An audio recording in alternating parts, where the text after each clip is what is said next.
여러분 어떻습니까? 여러분 어떻습니까? 그렇게 될 줄로 믿습니다. 성령의 증거가 나타나는 공동체, 오늘 첫 시간으로 복음 전파에 대해서 말씀을 증거하도록 하겠습니다. 오늘 이 시대를 바라볼 때 교회에 나오는 사람은 많은데 성령의 증거가 삶 속에 나타나지 않는 사람이 너무나 많은 것을 목격합니다. 분명히 교회가 과거보다 훨씬 더 잘 살고 부유합니다. 우리 교회도 마찬가지입니다. 은금이 많아서 성전은 화려하게 지어졌고 예배는 현대 문화 옷을 입고 생동감이 있고 보다 더 많은 선교비는 지출되고 있으나 사도시대에 나타난 능력은 부족합니다. 교회에 나오는 사람은 많은데 그에 비례하여 그 종류도 여러 가지입니다. 교회 등록부에 이름만 적어놓고 1년에 한두 번 얼굴을 살짝 내미는 명목신자, 평생을 교회에 나오고도 자기가 천국 갈까 못 갈까 반신반의하는 반신자, 주일에만 잠깐 교회에 나오고 일주일 동안 전혀 예수님과 무관한 생활을 하는 무관심 신자, 비 오면 녹을까 안 나오는 소금 신자, 바람 불면 날아갈까 봐 안 나오는 종이 신자, 해 뜰 때만 나오는 썬데이 신자, 가정에서나 직장에서나 어려운 일이 생기거나 위급한 일이 일어날 때만 교회에 찾는 위기 신자, 믿는다고 하면서도 실제 생활에서는 불신자처럼 신앙이 없는 무신자 등이 있습니다. 이런 신자들은 하나님의 큰 일을 이룰 수가 없습니다. 다시 한번 우리의 신앙생활을 점검해야 합니다. 우리 교회가 다시 한번 사도행전에 나오는 초대교회로 돌아가야 합니다. 우리 성도들도 초대교회 성도들처럼 성령의 증거가 나타나는 신앙생활을 해야 합니다. 이렇게 하기 위해서는 강력한 성령의 증거가 나타나야 됩니다. 성령의 증거가 나타나는 교회는 살아있는 교회고 성령의 증거가 나타나지 않는 교회는 살았다나 죽은 교회입니다. 성령의 증거가 나타나는 성도는 살아있는 성도이고 성령의 증거가 나타나지 않은 성도는 죽은 성도입니다. 편자, 말 발굽에 대어 붙이는 쇠조각이 있죠. 화면 한번 보여주세요.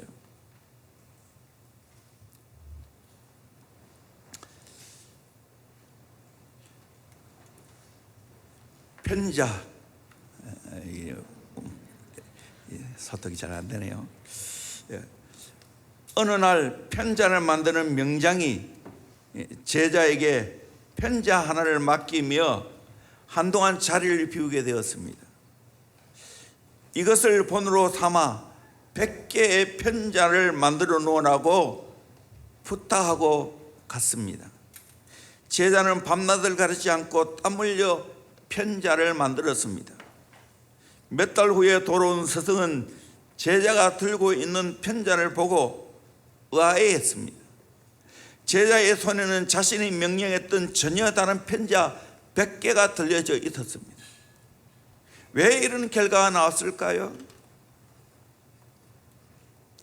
제자는 편자를 만들 때 스승의 본을 보고 만든 것이 아니라 방금 자기가 만든 편자를 본으로 계속해서 바꿔 만들었기 때문입니다. 그러니까 계속해서 다른 편자가 나왔습니다. 아직까지 안 나옵니까?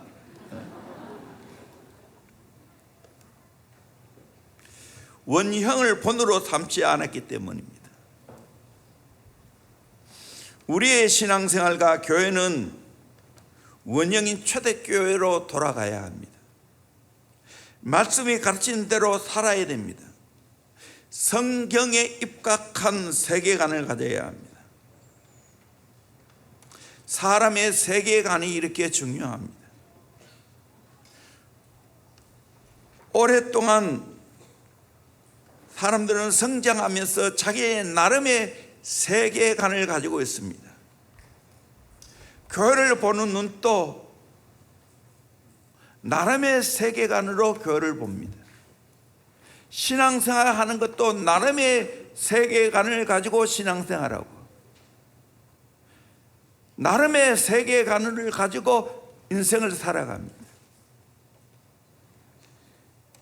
정말 바람직한 세계관을 가지는 것이 중요합니다. 예를 들면 여러분, 도토리 하면 뭐가 생각납니까?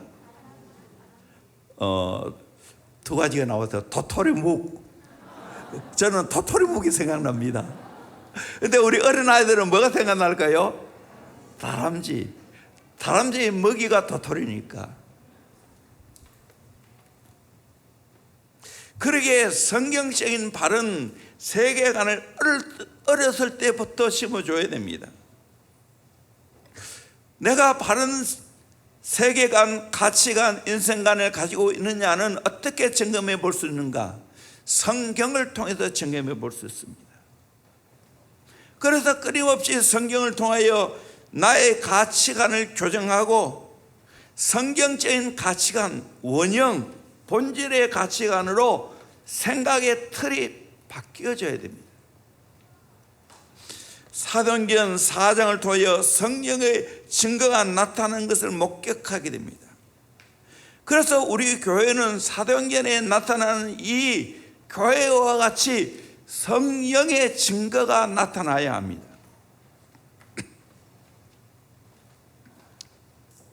그럴 때 바람직한 교회, 이상적인 교회가 되어집니다.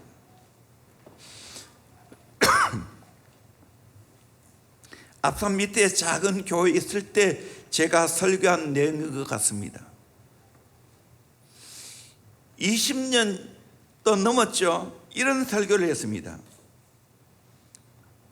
인간적으로, 세상적으로 볼 때는 우리 교회는 다른 기존의 교회와 비교가 안 됩니다.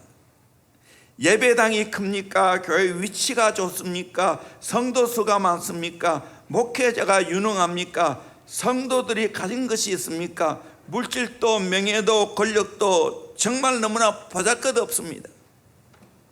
모든 것을 갖춘 교회와 비교할 때 상대적으로 너무나 열악하고 모자라고 부족한 것밖에 없습니다.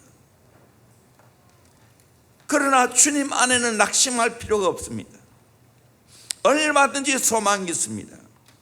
그 길이 무엇입니까? 한마디로 오직 성령입니다. 한번 따라합시다. 오직 성령. 오직 성령. 주의 성령이 임하고 성령이 역사하면 증거가 나타납니다. 그러면 얼마든지 가능합니다. 이런 성령의 증거가 나타나기만 하면 교회는 교회의 구실을 제대로 할 수 있습니다 하고 제가 설교를 했습니다. 세월이 20년에 넘게 세월이 흘러갔습니다. 우리 교회가 정말 그동안 복을 많이 받았습니다. 다른 교회를 비교해도 이제는 모자람이 없습니다. 대구에서 어쩌면 최고 좋은 위치에 지금 교회가 서 있습니다. 그때보다 우리 교인들도 10배 이상 부흥이 되어졌습니다. 그럼에도 불구하고 여전히 저에게는 목마름이 있습니다. 우리 성도들에게 간절히 주장하고 싶은 표어가 있습니다. 오직 성령입니다. 아멘. 오직 성령입니다. 작고 정말 보잘것없는 교회에서도 오직 성령이 이어야 했지만 오늘날 정말 그때보다도 비교하면 모든 것이 갖춘 교회가 되어졌고 다음 세대 사역과 성령 사역과 기도의 사역은 정말 이제는 대구에서 제일 앞장서는 교회가 되어졌습니다. 그럼에도 불구하고 우리에게 필요한 것이 무엇입니까? 성령의 증거가 나타나야 될 줄로 믿습니다. 아멘. 사도행전 4장에 보면 성령의 증거가 세 가지로 나타나였습니다. 첫째는 담대하게 복음을 전파합니다. 1절부터 22절까지 내용입니다. 두 번째는 강력한 기도의 역사가 나타납니다. 23절에서 31절까지 말씀입니다. 세 번째는 뜨거운 사랑의 교제가 이루어집니다. 32절부터 37절까지 내용입니다. 오늘은 22절까지의 말씀, 담대하게 복음을 전파하는 내용에 대해서 설교하고, 그 다음 2시간은 차례차례로 강력한 기도의 역사, 뜨거운 사랑의 교제에 관한 말씀을 증가하겠습니다. 초대교회의 복음 전파의 대표적인 인물은 베드로였습니다. 그 당시 영적인 환경은 어떠했습니까? 복음을 전파하면 잡아가두고 죽이는 극심한 핍박이 가해지는 시대였습니다. 이런 어려운 시대에도 베드로는 담대하게 복음을 증거했습니다. 베드로, 요한이 기탄 없이 복음을 증거하자 모두가 놀랐습니다. 학문 없는 범인으로 생각했는데 전혀 뜻밖의 강력한 복음이 증거되었습니다. 그를 통하여, 복음 전파를 통하여 좋은 열매가 많이 맺혔습니다. 사도행전 2장 41절에 보니까 그 말을 받는 사람들은 세례를 받음에 이날의 신도의 수가 3,000이나 다하더라 라고 말합니다. 3,000. 4장 4절에 말씀을 들은 사람 중에 믿는 자가 많으니 남자의 수가 약 5,000이나 되었더라. 아들까지 포함하면, 여성까지 포함하면 2만 명이 안 됐겠어요? 사도행전 6장 7절에 하나님의 말씀이 점점 왕성하여 예루살렘에 있는 제자의 수가 더 심히 많아지고 허다한 제사장의 무리도 이 도에 복종하니라. 제자의 수가 더 심히 많아졌다고 했습니다. 제사장의 무리도 이 도에 복종했습니다. 이뿐만 아닙니다. 6장 7장에 보면 스데반이 담대하게 복음을 전파합니다. 평신도가 어떻게 성경을 깨고 그렇게 담대하게 복음을 전파합니까? 설교가 너무 내용이 많고 길어가지고 화가 나가지고 돌로 던졌다는 이야기가 있습니다. 한 명도 예수를 믿는 역사가 안 일어났습니다. 열매가 안 좋았을까요? 아니에요. 스데반을 때려 죽일 때 옷을 벗겼어요. 그 벗은 옷을 맡은 자가 누구인가? 우리가 잘 아는 바울이에요. 바울이 그 모습을 보면서 마음에 진한, 뭔가 모르지만 울림이 있었을 거예요. 그 이후에 다메섹으로 예수 믿는 사람을 잡아 죽이려고 가다가 예수를 만나가 변화되어졌습니다. 그 변화의 동기는 스데반이 순교한 그 장면입니다. 복음을 전하는 그 역사적인 사건이었습니다. 이 일로 인하여 예루살렘 교회는 핍박 때문에 흩어져서 복음을 전했습니다. 8장에는 사마리아에 흩어진 무리들이 복음을 전하고 있습니다. 또 빌립이 에도피아 여왕 간닥에 굳고 맡은 내시를 성령의 인도함 받고 복음을 전해서 그 즉시 세례를 받고 예수를 믿게 되었습니다. 9장에는 바울이 회심하고 아나니아를 통하여 성령 받고 눈을 뜨게 되고 즉시로 복음을 전하는 사람이 되었습니다. 10장에는 백부장 고넬료가 복음을 받고 온 가족이 다 성령을 받았습니다. 11장에 흩어진 무리들이 베니게와 구브로와 안디옥까지 가서 복음을 전합니다. 13장에는 안디옥 교회가 바나바와 바울을 선교사로 파송합니다. 그리고 바울이 중심이 되어서 세 차례 복음 전도를 하기 위해서 소아시아 전역을 다녔습니다. 이 일로 인하여 교회가 들었습니다.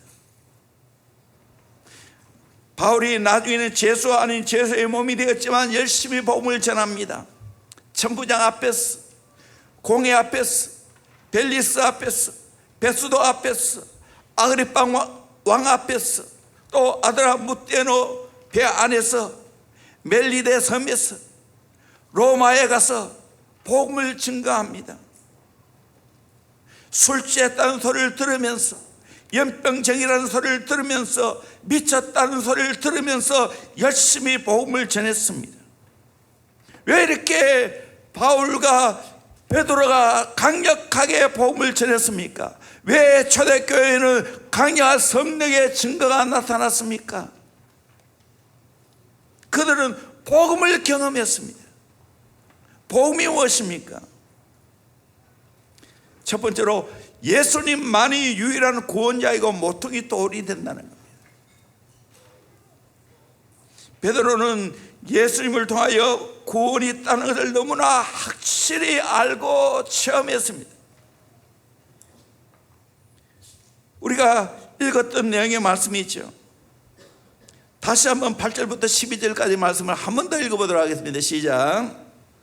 이에 베드로가 성령 충만하여 이르되 백성의 관리들과 장로들아, 만일 병자에게 행한 착한 일에 대하여 이 사람이 어떻게 구원을 받았느냐고 오늘 우리에게 질문한다면 너희와 모든 이스라엘 백성들은 알라. 너희가 십자가에 못 박고 하나님이 죽은 자 가운데서 살리신 나사렛 예수 그리스도의 이름으로 이 사람이 건강하게 되어 너희 앞에 섰느니라. 이 예수는 너희 건축자들의 버린 돌로서 집 모퉁이의 머릿돌이 되었느니라. 다른 이로서는 구원을 받을 수 없나니 천하 사람 중에 구원을 받을 만한 다른 이름을 우리에게 주신 일이 없음이라 하였더라. 아멘. 베드로가 성령 충만해서 백성의 관리들과 장로들을 향하여 담대하게 복음을 증거했습니다. 너희가 십자가에 못 박고 하나님이 죽은 자 가운데 살신 나사렛 예수 그리스도 이름으로 이 사람이 건강하게 되어 너희 앞에 섰다. 이 예수는 건축자들의 버린 돌로서 집 모퉁이의 머릿돌이 되었다. 천하 사람 중에 구원을 받을 만한 다른 이름을 우리에게 주신 일이 없다 라고 예수 그리스도에 대해서 담대하게 복음을 증거했습니다. 바울은 복음이 예수 그리스도라는 걸 알았습니다. 예수 이름으로 건강하게 되어졌고, 그 예수 이름으로 버린 돌 같은 예수님이 가장 소중한 모퉁이 돌이 되었다고, 주춧돌이 되었다고 이야기합니다. 그 예수 외에는 구원을 얻을 이름이 없다고 증거하고 있습니다. 여러분, 오늘도 이 예수 그리스도가 우리 인생의 전부인 줄로 믿습니다. 예수 이름으로 건강하게 된 줄로 믿습니다. 예수 이름으로 구원받게 된 줄로 믿습니다. 예수님이 내 인생의 주춧돌이 되어 주십니다. 내 인생의 기초가 되어 주십니다. 예수님만이 나의 믿을 대상이 되어집니다.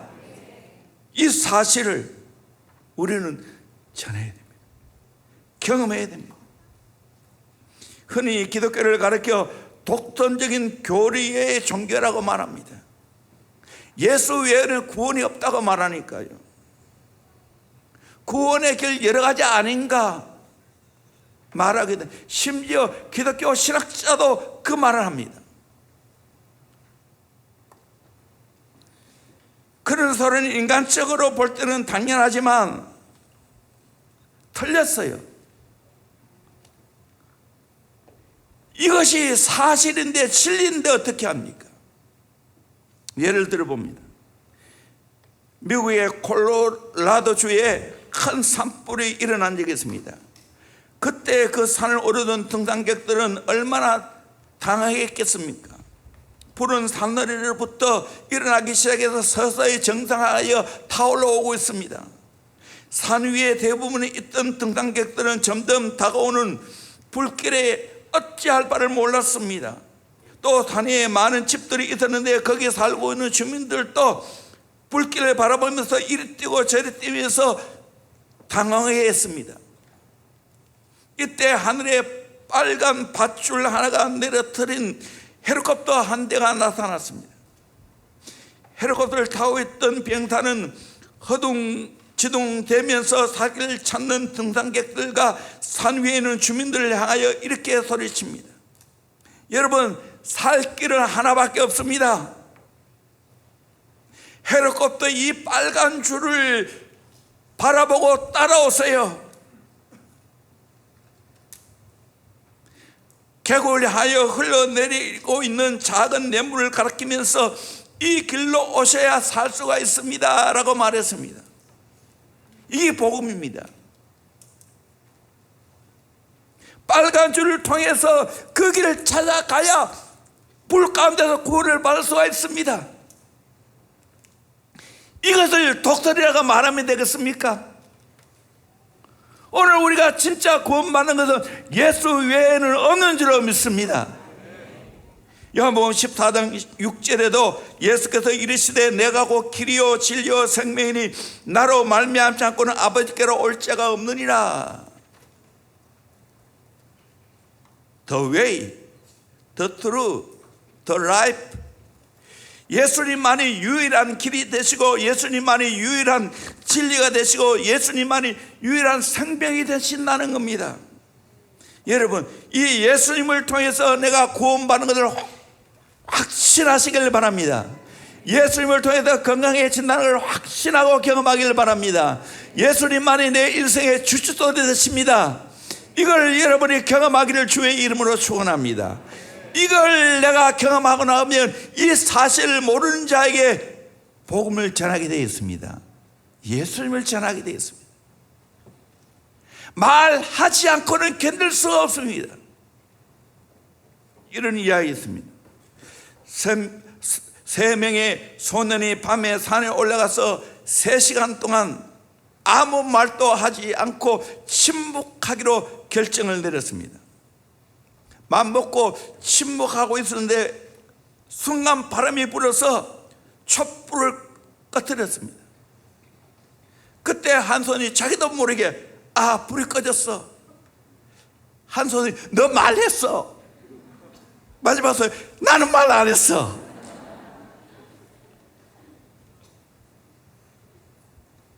진짜 내가 중요한 사실을 알고 경험했다면 이 사실을 전하지 않고는 견딜 수가 없어요. 여러분, 정말 내가 좋은 곳을 가게 되어졌고 좋은 음식을 내가 맛보고 경험했다면 내 사랑하는 사람들에게 그거 함께 구경하고 함께 먹기를 원하지 않겠어요? 예수님이 그것과 비교되겠어요? 예수님이 우리의 전부 아니에요? 예수님을 통해 우리가 구원받았잖아요. 예수님을 통해 우리가 살 길을 얻었잖아요. 예수님을 통해서 영육에 건강하게 되어졌잖아요. 내 세계관이 바뀌어졌잖아요. 사명을 깨달았잖아요. 이런 예수를 내가 그걸 모르는 사람들에게 안 증거해 주겠어요? 내 사랑하는 자녀가 이 복음 예수를 모른다면 내가 전해주지 않겠어요? 모든 걸 전해주지. 성경 말씀대로 때를 얻든지 못 얻든지 증거하게 되어 있지요.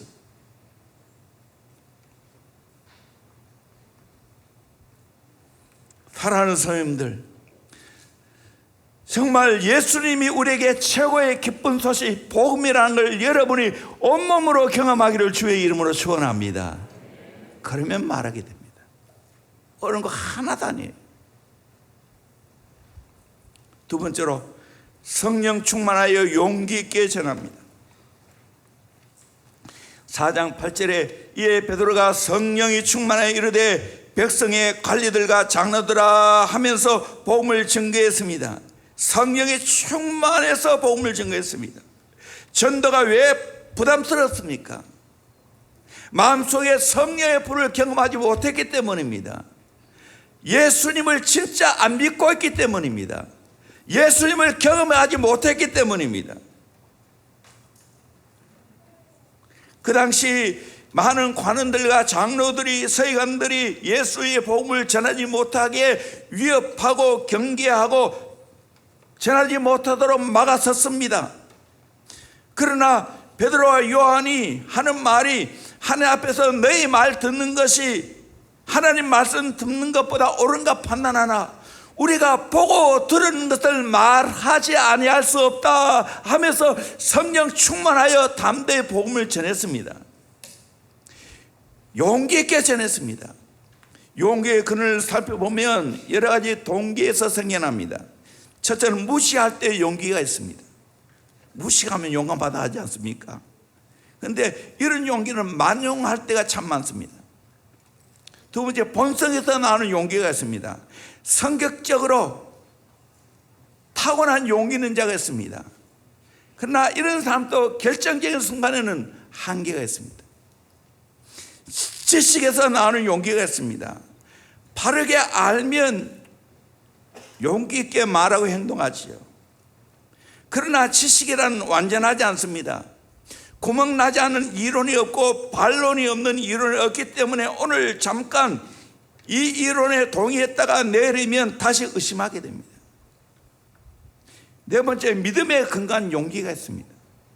성령을 통하여 하나님을 신뢰하는 절대적인 용기입니다. 변함이 없는 용기입니다. 베드로는 성령을 통해 예수님을 경험했습니다. 그래서 용기 있게 담대하게 복음을 증거했습니다. 사도행전 4장 17절부터 우리 한번 같이 보도록 합니다. 시작. 이것이 민간에 더 퍼지지 못하게 그들을 위협하여 이후에는 이 이름으로 아무에게도 말하지 말게 하자 하고 그들을 불러 경고하여 도무지 예수의 이름으로 말하지도 말고 가르치지도 말라 하니 베드로와 요한이 대답하여 이르되 하나님 앞에서 너희의 말을 듣는 것이 하나님의 말씀을 듣는 것보다 옳은가 판단하라. 우리는 보고 들은 것을 말하지 아니할 수 없다 하니.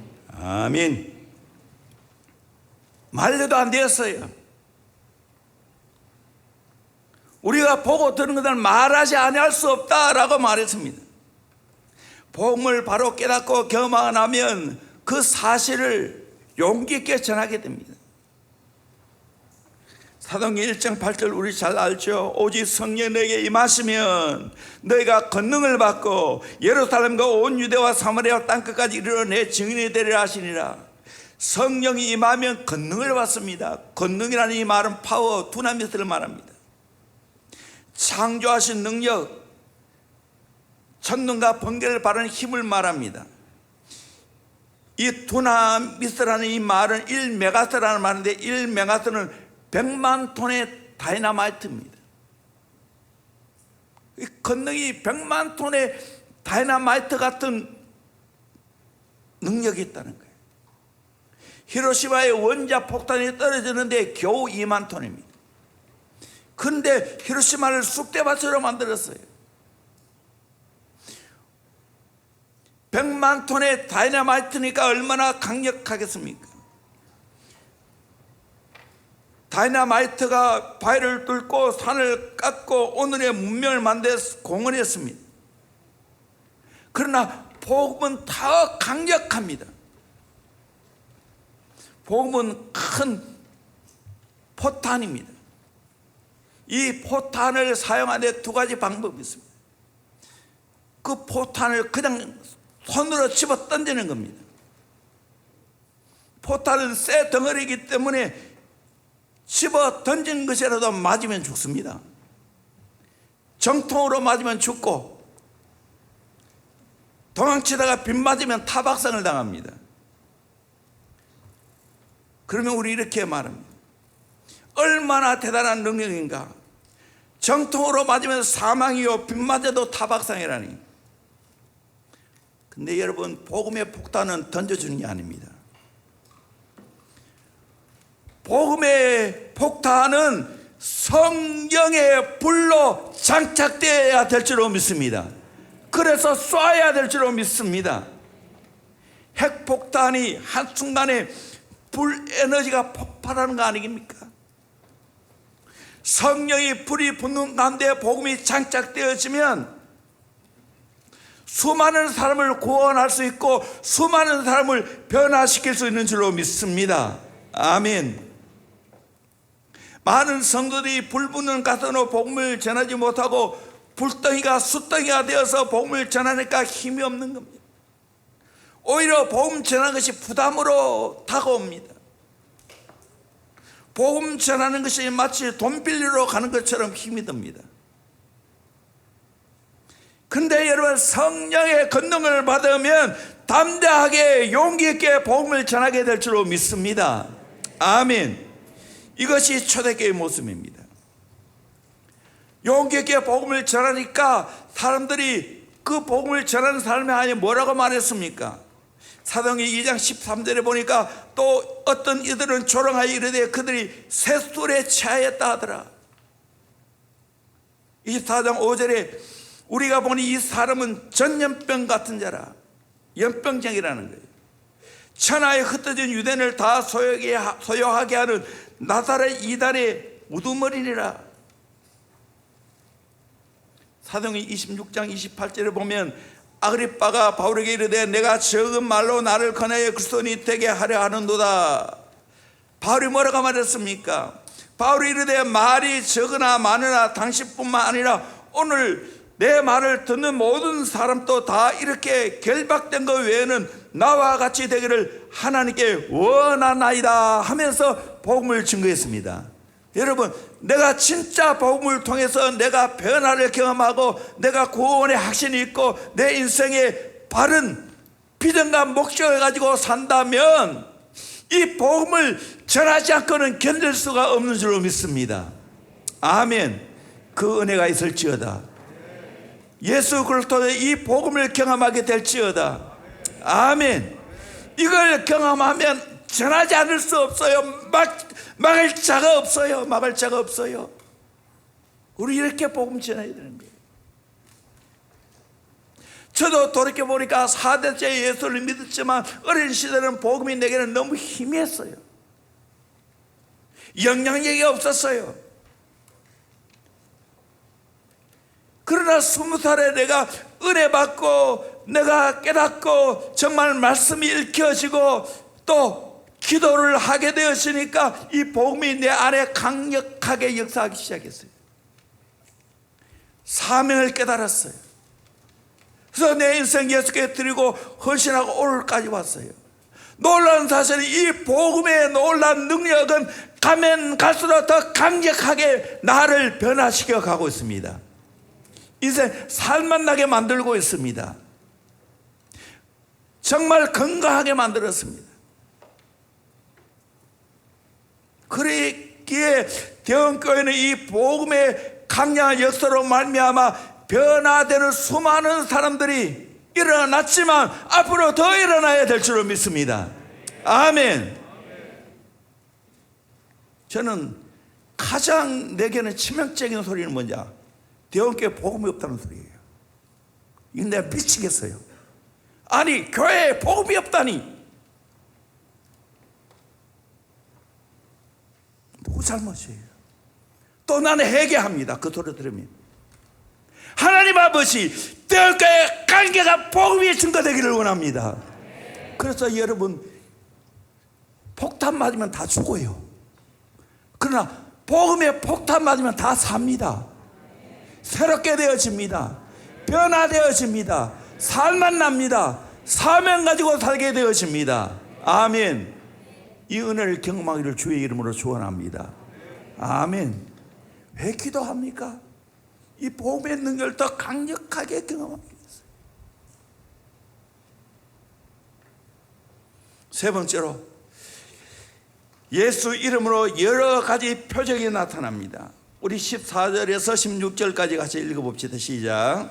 또 병 나은 사람이 그들과 함께 서 있는 것을 보고 비난할 말이 없는지라 명하여 공회에서 나가라 하고 서로 의논하여 이르되 이 사람들을 어떻게 할까? 그들로 말미암아 유명한 표적 나타난 것이 예루살렘에 사는 모든 사람에게 알려졌으니 우리도 부인할 수 없는지라. 아멘.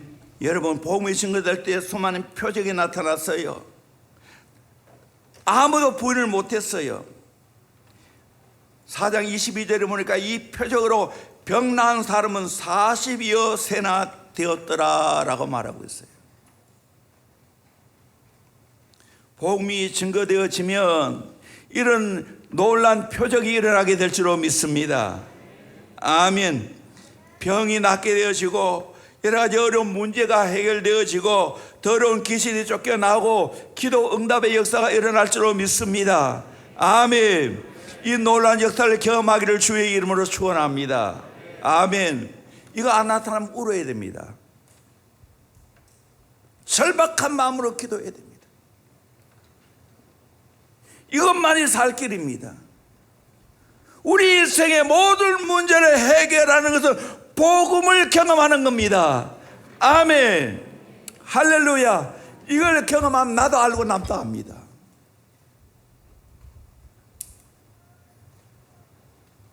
마가복음 16장 16절에서 18절까지 말씀 같이 봅니다. 시작. 믿고 세례를 받는 사람은 구원을 얻을 것이요 믿지 않는 사람은 정죄를 받으리라. 믿는 자들에게는 이런 표적이 따르리니 곧 그들이 내 이름으로 귀신을 쫓아내며 새 방언을 말하며 뱀을 집어 올리며 무슨 독을 마실지라도 해를 받지 아니하며 병든 사람에게 손을 얹은즉 나으리라 하시더라. 아멘. 이거 하나하나 해석할 마음이 없어요. 분명한 사실은 복음이 증거되어지면 이런 여러 가지 표적들이 나타나게 될 줄로 믿습니다. 각기 다른 표적이 나타나게 될 줄로 믿습니다. 아멘.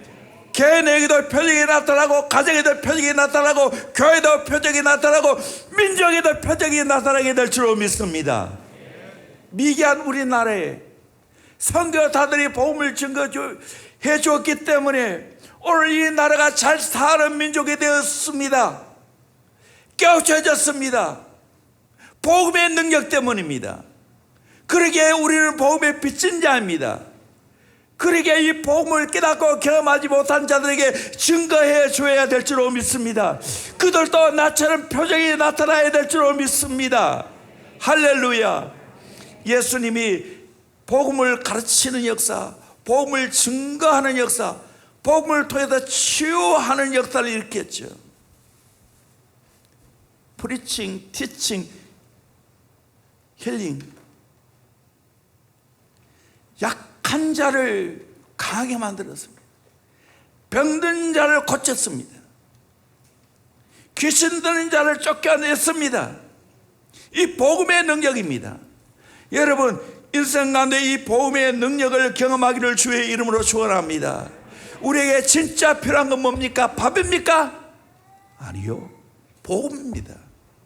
복음을 통해 예수를 통해 진짜 변화를 경험하고 날마다 예수로 살아갈 수 있기를 주의 이름으로 축원합니다.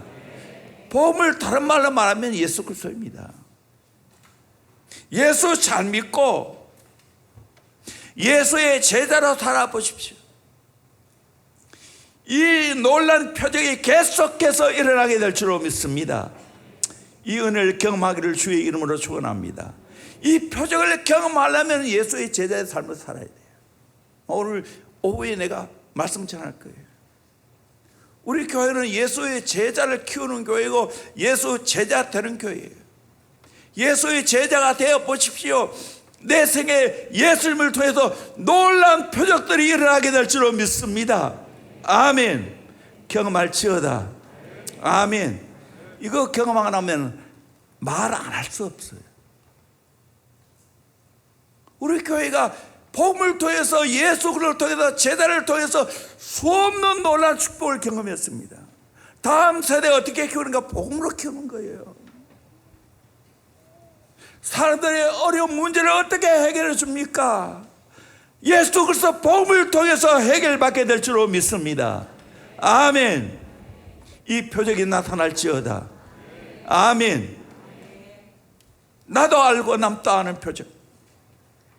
정말 가정의 저주가 떠나가고 상처가 치유되어지고 나의 한계를 뛰어넘고 세상이 감당치 못하는 믿음의 삶을 저와 여러분이 살아갈 수 있기를 주의 이름으로 축원합니다. 네 번째로 복음 전파가 삶의 최우선순위입니다.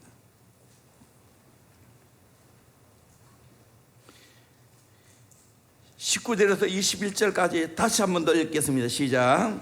베드로와 요한이 대답하여 이르되 하나님 앞에서 너희의 말을 듣는 것이 하나님의 말씀을 듣는 것보다 옳은가 판단하라.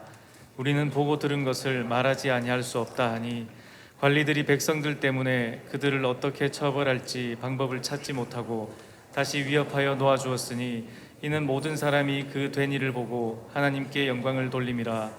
이 표적으로 병 나은 사람은 40여 세나 되었더라. 아멘. 여러분, 정말 복음을 경험하고 나니까 베드로 요한이 보고 들은 것을 말하지 않을 수 없다 했습니다. 그리고 그걸 보고 하나님께 영광을 돌렸습니다. 이 표적으로 병난 사람이 40여 세나 되었습니다. 초대교회의 최우선순위는 영혼 구원, 복음 전파에 있었습니다. 우리의 삶의 최우선순위로 바로 이겁니다. 복음을 알고 깨닫지 못하는 자들에게 복음을 전해줘야 될 줄로 믿습니다. 복음의 능력을 보여줘야 될 줄로 믿습니다. 아멘. 보여주셔야 됩니다. 보여주셔야 됩니다.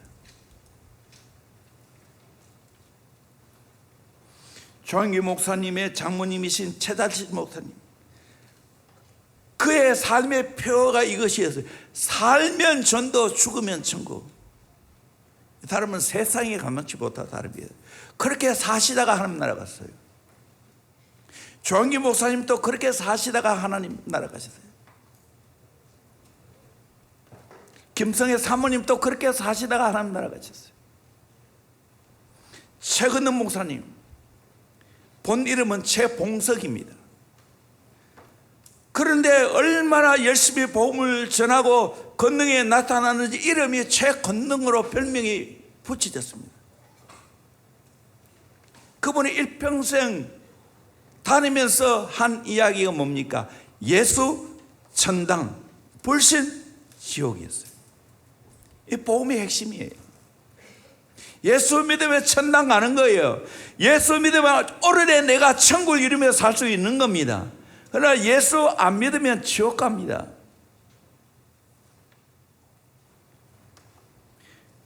그렇게 전국 방방곡곡, 그 당시에는 만주까지도 우리 땅이니까 만주에 가서 복음을 증거했습니다. 그래서 교회를 100여 교회 이상 세웠습니다. 성남의 어느 교회 한 여 집사님이 이런 전도 간증하는 걸 제가 읽어본 적이 있습니다. 이 여자 집사님은 혼자서 아이를 데리고 어렵게 살아가는 분인데 직업은 목욕탕에서 때를 밀어주는 사람이었습니다. 이렇게 어렵게 살면서도 매일 때를 밀어주면서도 기쁨과 감격으로 살아가니까 그 모습을 보고 감동을 받고 이번 통해서 전도받고 교회에 나오는 사람이 1년에 수십 명이 된다는 거예요. 어떻게 하면 당신 같은 환경에서 그렇게 기쁨과 감사로 살아갈 수 있냐고. 내가 예수를 믿게 되어서 이런 은혜를 받는다고. 살면 전도하고 죽으면 천당 가니까 걱정할 게 없는 거예요. 여러분, 예수 믿으면 걱정할 게 없어요. 문제에 사로잡힐 필요가 없어요. 질병이 와도 걱정할 게 없어요. 암이 와도 걱정할 게 없어요. 살려주면 감사하고 안 살려주면 천당 가면 되는 거지. 다 이 땅 마감할 건데.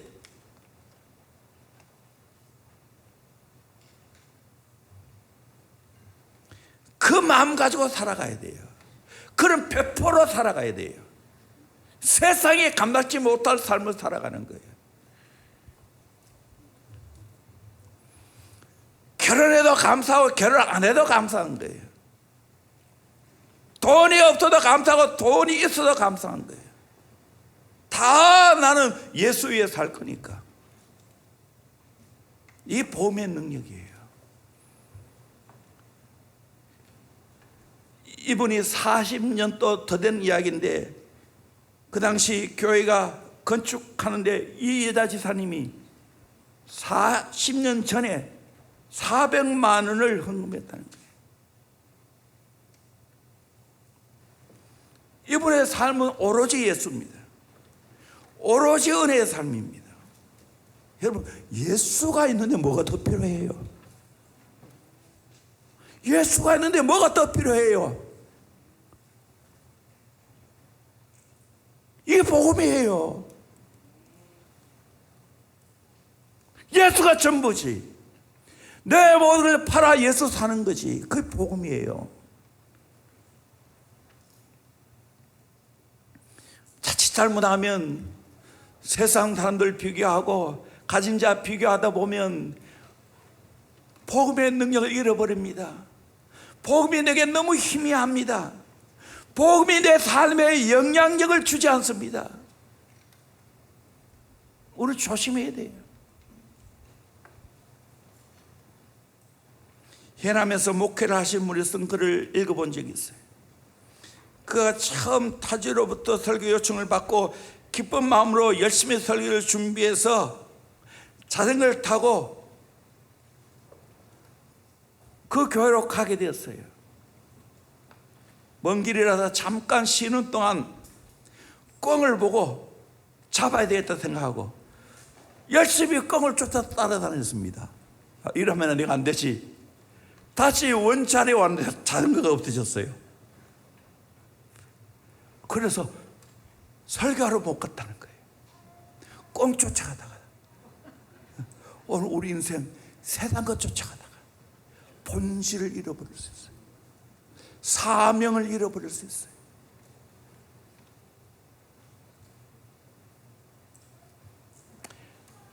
내 삶의 최우선순위가 뭡니까? 마태복음 6장 33절 너희는 먼저 그의 나라와 그의 의를 구하라 말했습니다. 그리고 이 땅에서 복음을 증거하는 거예요. 복음으로 살아야 되는 거예요. 그래서 복음서 마태, 마가, 누가, 요한 복음을 보면 마지막 결론이 어떻게 맺어집니까? 우리 잘 아는 말씀이면 마태복음 마지막 말씀, 마태복음 28장 18절에서 20절까지 말씀 같이 보도록 합니다. 시작. 예수께서 나와 말씀하여 이르시되 하늘과 땅의 모든 권세를 내게 주셨으니 그러므로 너희는 가서 모든 민족을 제자로 삼아 아버지와 아들과 성령의 이름으로 세례를 베풀고 내가 너희에게 분부한 모든 것을 가르쳐 지키게 하라. 볼지어다 내가 세상 끝날까지 너희와 항상 함께 있으리라 하시니라. 아멘. 하늘과 땅의 권세를 가진 그분이 우리에게 명령했습니다. 무슨 명령을, 무슨 유언을 남겼습니까? 너희는 가서 모든 민족을 제자로 삼으라는 것입니다.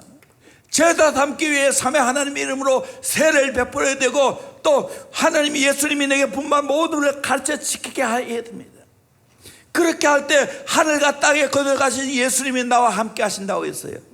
그래서 우리 교회는 제자 되고 제자 3대 목숨 거는 거예요. 이것이 우리의 인생의 최우선순위인 거예요. 그래서 가정의 제자 3대를 이루어서 수직 제자 훈련하는 거예요. 또 교회에서 목장에서 수병 제자 훈련하는 거예요. 이 주님의 지당 명령입니다. 마가복음 읽어보도록 마지막 말씀 15절에서 18절까지 말씀 같이 봅니다. 시작. 또 이르시되 너희는 온 천하에 다니며 만민에게 복음을 전파하라. 믿고 세례를 받는 사람은 구원을 얻을 것이요 믿지 않는 사람은 정죄를 받으리라.